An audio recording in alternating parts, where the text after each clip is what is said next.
desapareció dormido, dentro de su propia habitación, dentro de su propia cama, y nadie lo vio, nadie escuchó, nadie podría explicarlo. Su nombre era Paulette Guevara Farah. Tenía solo 4 años, un niño con leves discapacidades físicas y mentales, rodeado de niñeras, guardias de seguridad, cámaras y todos los recursos que el dinero podía ofrecer. Vivía en un lujoso condominio en la Ciudad de México con su familia y era el centro de la vida de sus padres, hasta que, una mañana aparentemente normal, Paulette simplemente desapareció. Lo que parecía ser un trágico caso más de desaparición infantil se convertiría en pocos días en el mayor misterio de la década en el país. La prensa se sumergió profundamente, la policía se contradijo, y la verdad, hasta el día de hoy, sigue envuelta en un manto de silencio y sospecha. Este es el enigma que nunca se ha resuelto, el caso Paulette. Chicos, ahora es vuestra oportunidad de aparecer en el próximo vídeo. Las primeras 10 personas que comenten y dejen su opinión, ya sea un comentario, teoría o pregunta, ganarán una mención especial. Y hay más. El primer comentario. Tendrás tu opinión leída en el vídeo. Entonces, haz lo mejor que puedas. Comparte tus ideas y juntos demos visibilidad a este caso. No olvides darle me gusta y compartir. Cuanto mayor sea la participación, más llegará esta historia a nuevas personas. Hagamos ruido por la justicia. Paulette nació el 20 de julio de 2005 en una familia rica e influyente. Su padre, Mauricio Guevara, era un conocido ejecutivo vinculado al sector inmobiliario. Su madre, Lisette Farah, era una figura activa de la alta sociedad, involucrada constantemente en eventos y organizaciones benéficas. Desde temprana edad, estaba claro que Paulette enfrentaría desafíos, dificultades del habla, problemas motores, dependencia de dispositivos ortopédicos y supervisión constante. Aún así, la niña se mostraba feliz, curiosa y cariñosa. Su habitación fue cuidadosamente adaptada y su rutina meticulosamente planificada. Además de sus padres, la acompañaban 2 niñeras de tiempo completo, Erika y Marta, que prácticamente vivían con la familia. Se vigilaba cada paso de la niña y, sin embargo, la noche del 21 de marzo de 2010 sucedió algo inexplicable.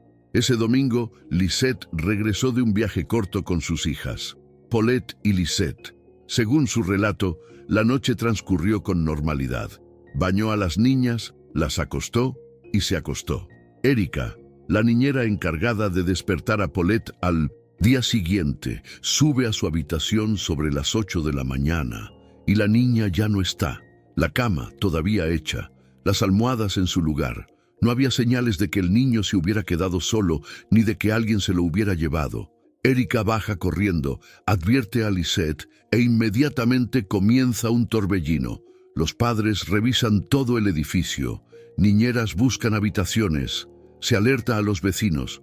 En menos de una hora, la policía llega al lugar. A partir de ese momento, lo que se suponía sería una búsqueda urgente se convierte en una pesadilla nacional. Los primeros días de la investigación estuvieron marcados por contradicciones y confusión. Las autoridades manipularon las escenas del crimen sin la experiencia adecuada. Se utilizaron perros rastreadores, pero las búsquedas no fueron sistemáticas.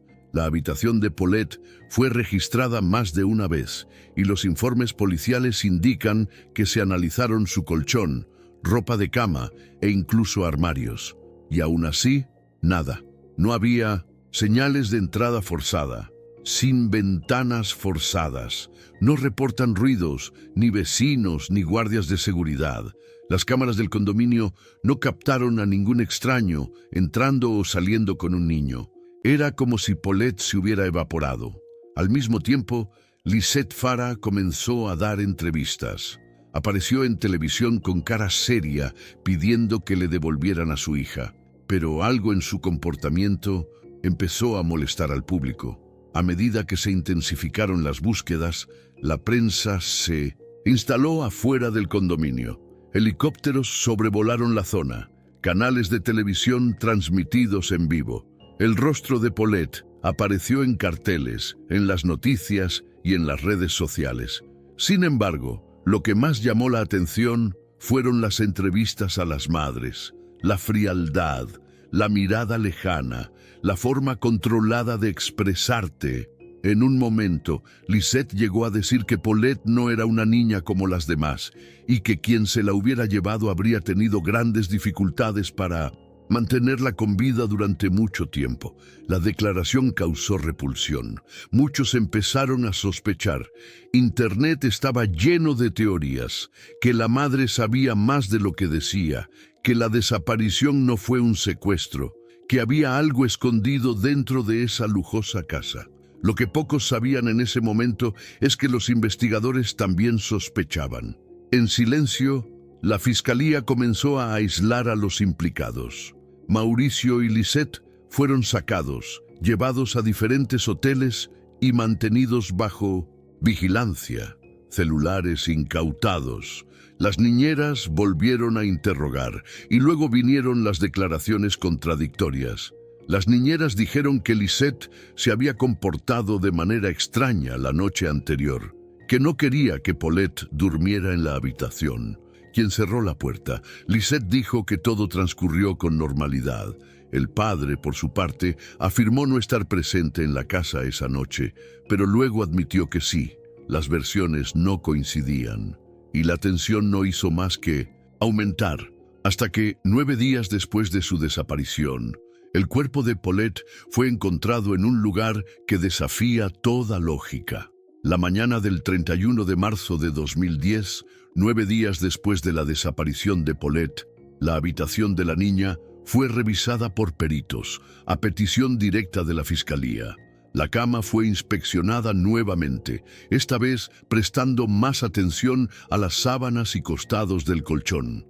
Y fue allí, exactamente entre el colchón y la base de la cama, cubierta con mantas y sábanas, parcialmente acurrucada en posición fetal, que encontraron el cuerpo sin vida de Paulette Guevara Fara. El olor ya se notaba. La descomposición había comenzado. Pero lo que nadie podía entender era cómo había estado ese cuerpo allí durante 9 días, sin que nadie se diera cuenta. Las niñeras habían cambiado las sábanas. La habitación había sido inspeccionada varias veces. Perros rastreadores se encontraban en el lugar y, sin embargo, la niña muerta permaneció allí todo el tiempo. El descubrimiento cayó como una bomba. Inmediatamente, la prensa estalló en especulaciones.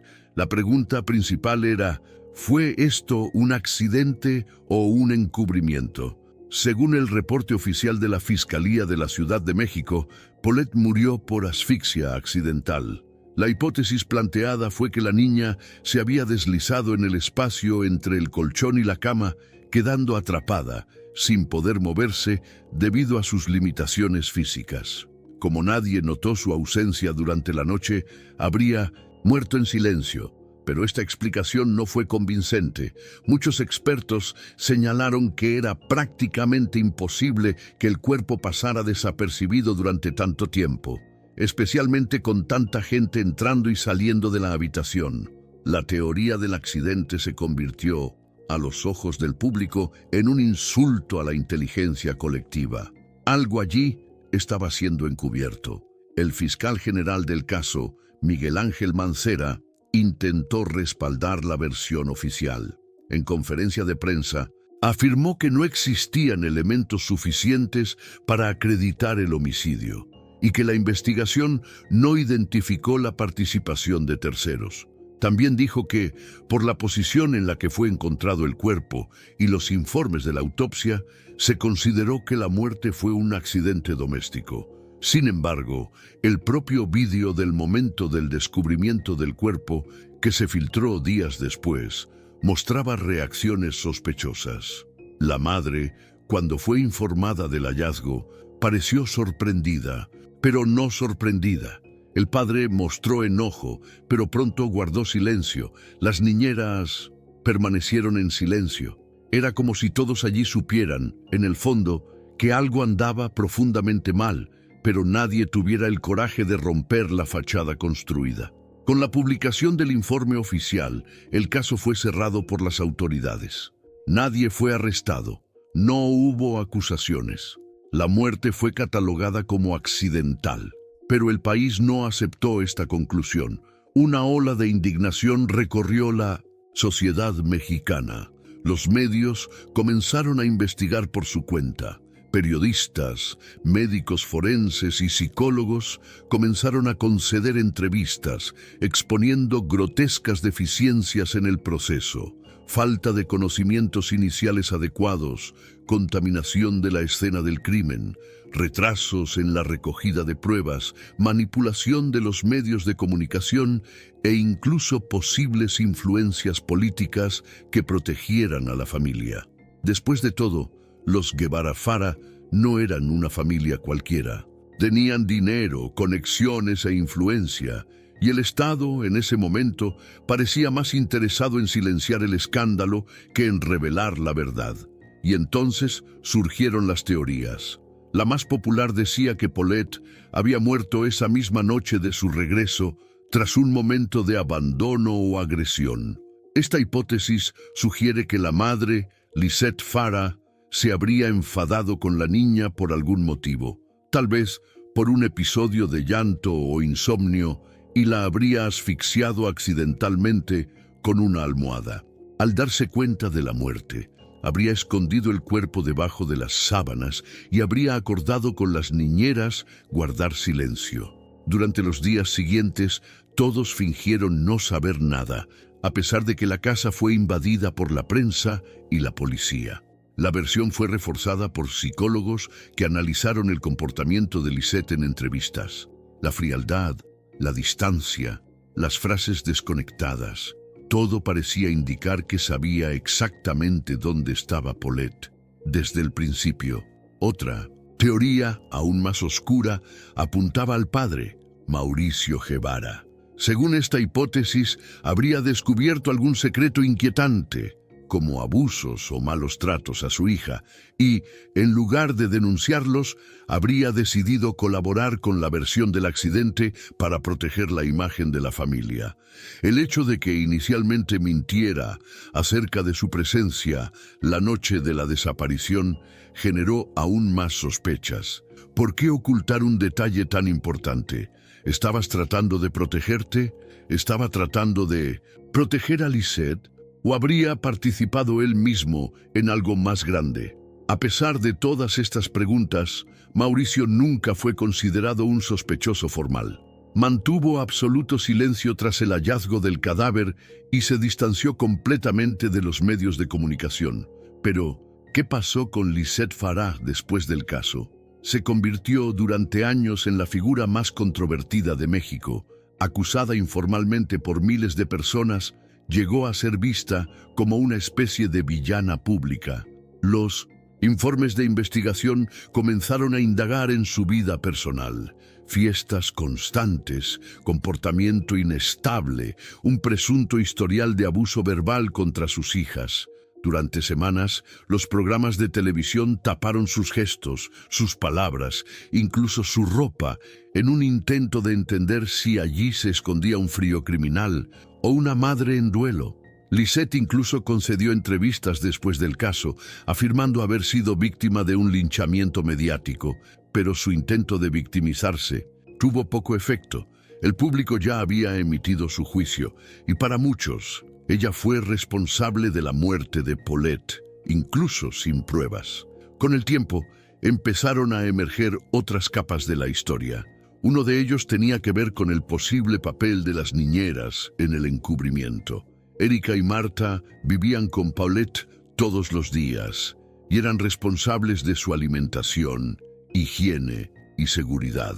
Conocían los hábitos de la niña, conocían sus limitaciones y, teóricamente, se habrían dado cuenta si algo fuera de lo normal la noche de su desaparición. Aún así, ambos afirmaron que creían que el niño había sido secuestrado. Pero ¿por qué ninguno de ellos notó el olor a descomposición en los días siguientes? ¿Cómo lograron seguir durmiendo a solo unos metros del cuerpo de la niña? ¿Habría algún acuerdo silencioso? ¿Estaban siendo amenazados? ¿O simplemente fueron lo suficientemente negligentes como para ignorar las señales obvias? Estas preguntas nunca fueron respondidas por las autoridades. Y las niñeras desaparecieron de la vida pública para siempre. Otro personaje importante en esta historia fue el entonces fiscal general Miguel Ángel Mancera, el mismo que declaró la muerte accidental. El detalle que pocos recuerdan es que, unos años después, se convertiría en alcalde de la Ciudad de México, alimentando los rumores de que el caso Polet fue manipulado políticamente para proteger intereses y preservar carreras. Muchos creen que hubo una orden directa de silenciar la situación, evitando que se convirtiera en un escándalo político aún mayor. Los documentos internos nunca se hicieron públicos. Los expertos independientes que intentaron reevaluar el caso afirmaron que se les impidió acceder a pruebas e informes originales. La sensación era clara. Había algo más en esa casa, algo que el sistema no quería que el mundo supiera. En medio del caos, la memoria de Polet acabó siendo sepultada por la propia narrativa. La niña dejó de ser vista como una víctima y se convirtió en el símbolo de un misterio. Pero vale la pena recordarlo. Era una niña inocente y frágil, dependiente de todos los que la rodeaban. Era vulnerable. Confiaba completamente en su familia, en sus cuidadores, en las personas que se suponía debían protegerla. Y fue precisamente de estas personas de donde vino su muerte. Incluso si se acepta la explicación de accidente, todavía hubo negligencia. Una niña de 4 años, con movilidad reducida, nunca podría quedarse sola en una habitación. Por la noche, nunca podría perderse entre un colchón y un somier. Si esto realmente sucedió, alguien falló brutalmente. Alguien decidió dormir mientras ella moría. Con el paso de los años, el caso Polet se convirtió en documentales, libros, series y podcasts. El más famoso de ellos, de Netflix, reavivó el debate y despertó el interés de una nueva generación por el caso. Con imágenes nunca antes vistas, reconstrucciones y testimonios de expertos, el documental desveló cada detalle y, una vez más, planteó dudas sobre la versión oficial. La repercusión fue inmediata. Foros, redes sociales, canales de investigación online empezaron a buscar nuevas pistas, reinterpretar los hechos, unir puntos. Muchos intentaron convencer a las autoridades para que reabrieran el caso. Pero hasta hoy no ha pasado nada. Polet permanece enterrada, la verdad enterrada con ella, y el silencio se mantiene como un pacto que nadie se atreve a romper. Con el tiempo, la imagen de Lisette Farah pasó de ser madre acusada a figura mediática. Se sometió a procedimientos cosméticos, cambió su apariencia e incluso apareció en eventos públicos, como si intentara reconstruir su vida después de la tragedia. Pero la sombra del caso nunca dejó de seguirla.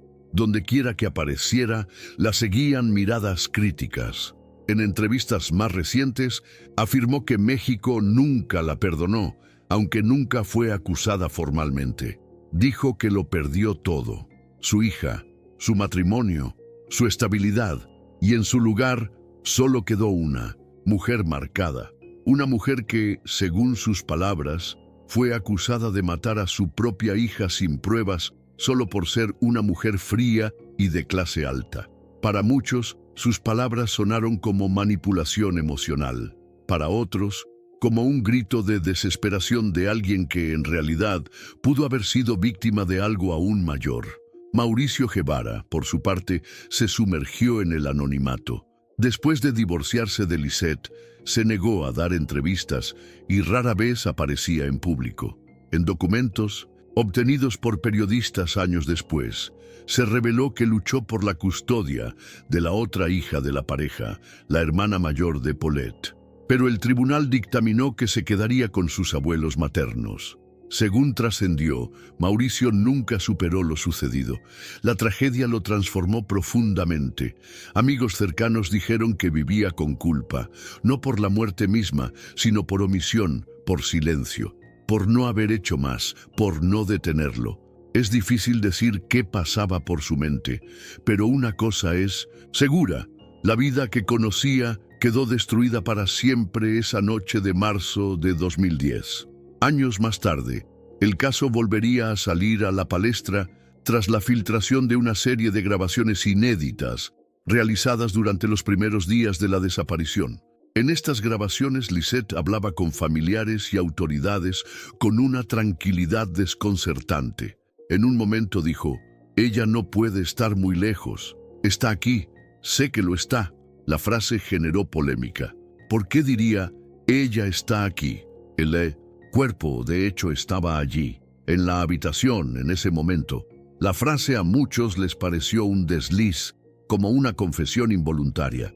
Los expertos en lenguaje corporal analizaron los videos y concluyeron que Lisette parecía estar actuando el papel de una madre desesperada, pero con fallas sutiles en su narrativa emocional.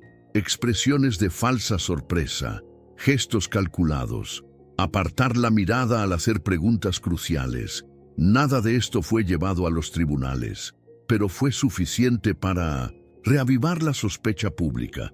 Con tantas inconsistencias, la duda se convirtió en el mayor legado del caso. Y esta duda no afecta solo a los involucrados, afectó a toda una nación. El caso Paulette provocó un colapso de la confianza en las autoridades mexicanas. Miles de personas comenzaron a cuestionar la capacidad del sistema de justicia. Si una niña blanca rica de una familia influyente sufriera su muerte con tal desprecio, ¿qué pasaría con los niños pobres, sin voz, sin visibilidad? La revuelta popular creció. Las organizaciones de derechos humanos comenzaron a presionar por reformas. Los psicólogos comenzaron a tratar a pacientes con ansiedad, miedo y desilusión institucional.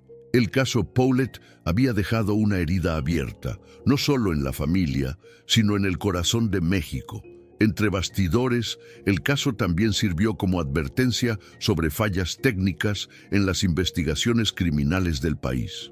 Un informe independiente elaborado en 2013 por expertos forenses señaló más de 20 fallos graves en el proceso, desde la falta de preservación de la escena, la recogida tardía de pruebas, hasta la ausencia de interrogatorios fundamentales.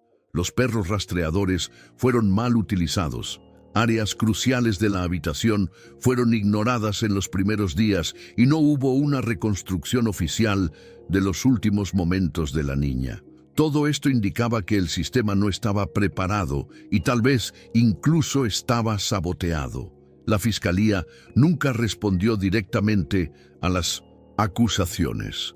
Se limitó a reafirmar la tesis del accidente, pero los informes siguieron circulando, siendo analizados en universidades y carreras de criminología como un ejemplo de caso emblemático. No solo por la tragedia, sino por la forma en que se manejó. Ha pasado más de una década desde aquella noche silenciosa en la que Paulette desapareció, y aún hoy el caso sigue resonando. En las redes sociales, cada año surgen nuevas teorías. En foros y canales de búsqueda, los internautas revisan cada vídeo, cada entrevista, cada contradicción, como si la respuesta estuviera escondida en los detalles que pasaron desapercibidos. Y tal vez lo sea. Quizás se dijo la verdad y se ignoró, o tal vez nunca fue revelado. Lo que sabemos con certeza es que Paulette Guevara Fara se convirtió en más que una víctima. Se convirtió en un símbolo, un recordatorio de que incluso las historias más trágicas pueden ser manipuladas, distorsionadas y encubiertas, cuando están en juego el poder, la influencia y el silencio. Hoy, la habitación donde ocurrió todo ya no existe. Se vendió el apartamento, se cambiaron los muebles, se borraron las huellas, pero en la memoria colectiva, esa cama sigue ahí, inmóvil, con un espacio entre el colchón y la base que nunca olvidará. Es imposible no imaginar lo que pasó esa noche. Paulette intenta respirar, intentando pedir ayuda, atrapado, impotente, en silencio, mientras todos dormían, mientras el mundo avanzaba, ella murió.